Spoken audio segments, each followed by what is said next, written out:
नमस्कार दोस्तों। आज की क्लास में अपन मैक्रो के बारे में जानेंगे। एक्सेल में मैक्रो क्या काम आता है और किस तरह से रिकॉर्ड किया जाता है और इसके क्या फ़ायदे हैं। मैक्रो एक्सेल में इसलिए काम में आता है कि मान लीजिए कि आपको इस तरह की कोई शीट है या कोई फॉर्मेट है जिसको आपको रोज़ बनाना पड़ता है या दिन में 2-3 बार बनाना पड़ता है और बना करके आपको कहीं प्रेजेंट करना पड़ता है। तो आपका बहुत सारा जो समय है वो इसकी फॉर्मेटिंग में ज़ाया हो जाता है। उस चीज़ से बचने के लिए आपको जो फॉर्मेटिंग एक बार अप्लाई करनी होती है, बार-बार उसी फॉर्मेट पे अप्लाई करनी है या बार-बार वही काम आपको दोहराना है, तो आप मैक्रो रिकॉर्ड करके और अपने समय को बचा सकते हैं। मैक्रो उस चीज़ को रिकॉर्ड कर लेगा एक बार और फर्दर आपको जो एक्सरसाइज उस पर करनी है, उस एक्सरसाइज को अगर आप मैक्रो को रन कर देंगे तो वो 1 सेकंड के अंदर क्लिक होकर के और आपकी शीट के ऊपर अप्लाई हो जाएगी। अब मैक्रो को रिकॉर्ड किस तरह से करते हैं? मैक्रो रिकॉर्ड करने के लिए आपको यहाँ पे जो डेवलपर टैब है, अगर आपके एक्सेल में नहीं दिखाई दे रहा है तो इसको आप यहाँ फाइल में जा करके और एक्टिवेट कर लीजिए ताकि आपके टाइटल बार पे डेवलपर टैब भी शो करने लग जाए। डेवलपर टैब के अंदर इस तरह से ऑप्शंस दिए हुए होंगे, जैसे रिकॉर्ड मैक्रो होगा, यूज रिलेटिव रेफरेंस होगा, मैक्रो सिक्योरिटी कोड समथिंग वगैरह। तो ये अपने को मैक्रो रिकॉर्ड करने के वक्त काम में आएंगे। अब यूज रिलेटिव रेफरेंस है, इसको अगर आप टिक करके चलेंगे ये हाईलाइट होगा और अनटिक करेंगे तो अनहाईलाइट रहेगा। अगर आप इसको हाईलाइट करके चलेंगे तो आपका मैक्रो इस शीट के ऊपर कहीं भी जाकर के आप अप्लाई करेंगे, फर्दर शीटों पे भी अगर कहीं जाके अप्लाई करेंगे तो वहीं रिकॉर्ड हो जाएगा। अगर इसको अनटिक करके चलते हैं तो आपने मान लीजिए कि यहाँ इतनी ही दूर में काम किया तो अगली शीट पे भी वो इतनी ही दूर पे काम करेगा।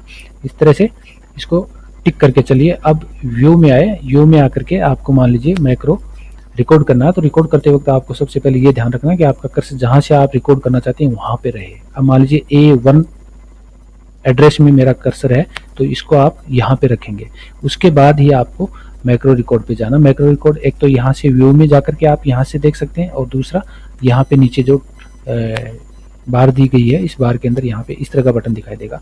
आप कहीं से भी जाकर के इसको रिकॉर्ड कर सकते हैं। रिकॉर्ड करने के लिए आपको रिकॉर्ड मैक्रो में जाना पड़ेगा और मैक्रो को नाम देना पड़ेगा। मैक्रो का नाम मान लीजिए आपने फर्दर रेफरेंस के लिए याद रहना चाहिए कि मेरा कौन सा मैक्रो किस काम का था, तो इसको फॉर्मेट दे देते हैं अपन।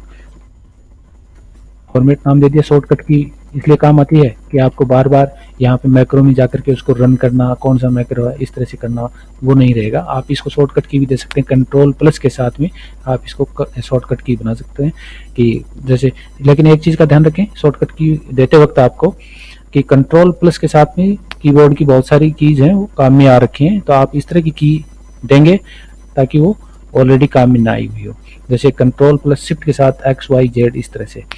और उसके बाद आता है स्टोर मैक्रो।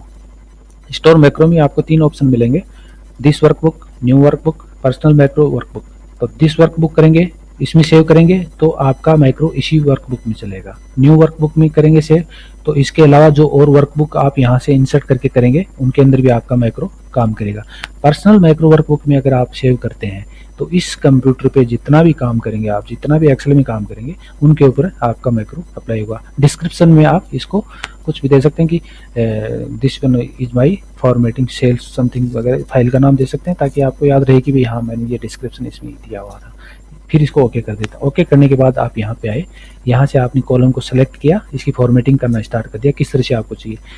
अब मैं होम में आया, सिलेक्ट करने के बाद ये अलाइनमेंट इसका थोड़ा सा राइट हैंड की तरफ है, इसको मेरे को सेंटर में लेना। सेंटर में लेने के लिए अलाइनमेंट में आया, अलाइनमेंट में यहाँ से इसको टिक करके इसको सेंटर में ले लिया, बीच में आ गया, थोड़ा प्रेजेंटेबल लगने लग गया।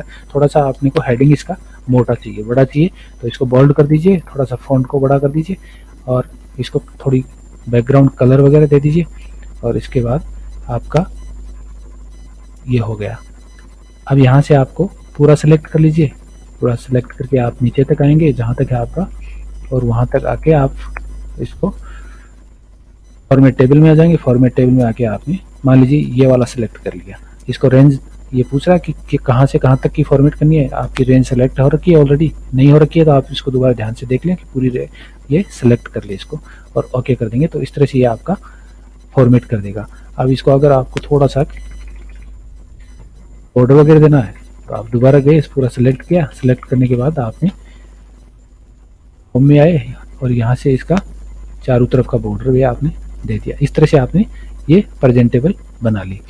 अब आप स्टॉप मैक्रो पे आएंगे, यानी इस बटन पे आएंगे और यहाँ से स्टॉप कर देंगे, यानी जो अब तक आपने जो काम किया है इस सीट के ऊपर, फॉर्मेटिंग, कलर, बॉर्डर वगैरह, ये मैक्रो रिकॉर्ड हो चुका है।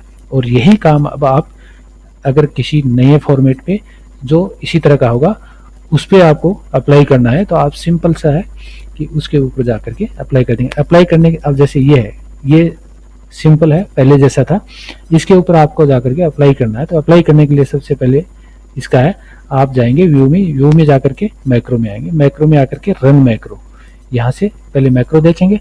मैक्रो में अब देखिए यहाँ पे अपना फॉर्मेट नाम से इसमें मैक्रो शो कर रहा है, यहाँ से आप इसको अगर रन करेंगे तो ये इस सीट के ऊपर रन हो जाएगा एंड तक, यानी एक ही सेकंड के अंदर जो आपने काम किया था वो यहाँ पे हो गया। इसका दूसरा ऑप्शन है कि आप एक व्यू में आए, व्यू में आकर के और डेवलपर में आए, डेवलपर में आकर के एक यहाँ पे इंसर्ट है, इंसर्ट को टिक करेंगे और यहाँ पे एक बटन है, इस बटन को अगर आप टिक करते हैं और कौन सा मैक्रो आपको यहाँ इस बटन के लिए चाहिए, ये वाला चाहिए, इसको आप ओके कर देते हैं और इसको माई मैक्रो नाम दे देते हैं। ये बटन भी आपका काम करेगा। जैसे अब इसको मैं पुश करूंगा तो इसके ऊपर दोबारा अप्लाई होगा। ये अपना कर्सर यहाँ पे था इसलिए इसने यहाँ ले लिया, इसको अपना कर्सर को अपने को यहाँ पे रखना है। ये देखिए इसने दोबारा से आपका इसके ऊपर अप्लाई कर दिया। मान लीजिए मैं यहाँ पे करता हूँ उसको बटन को, ये न्यू बटन और ये माई फॉर्मेट और ओके, और मेरा कर्सर है यहाँ पे, मैं इसको यहाँ अप्लाई करता हूँ। ये देखिए इस तरह से ये काम करेगा आपका, यानी कि एक ही सेकंड के अंदर आपका काम आराम से हो जाएगा। तो इस तरह से मैक्रो कोई हार्ड नहीं है कोई। अब ये जितनी इसकी बारीकियां हैं वो आप रोज प्रैक्टिस करेंगे, इसके ऊपर नए नए प्रैक्टिकल करके इसको देखेंगे, इसके साथ छेड़खानी करेंगे, ये काटेंगे, वो डिलीट करेंगे, दोबारा रिकॉर्ड करेंगे, ये पसंद नहीं आया उसको फॉर्मेट किया, ये किया, ये सारी प्रैक्टिस से आएगी। बहुत सारी आपको प्रैक्टिस करनी पड़ेगी तब जाकर के आपका जो है वो शार्प हो पाएगा। बाकी इतना हार्ड नहीं है, आप इसको बहुत इजीली कर सकते हैं। तो और अगली क्लास के अंदर अपन बहुत सारा कुछ एक्सेल के अंदर और बहुत सब्जेक्ट हैं उनके ऊपर अपन फोकस करेंगे। तब तक के लिए नमस्कार। आपको वीडियो अच्छा लगता है तो शेयर करिए, लाइक करिए और चैनल को सब्सक्राइब करिए। धन्यवाद।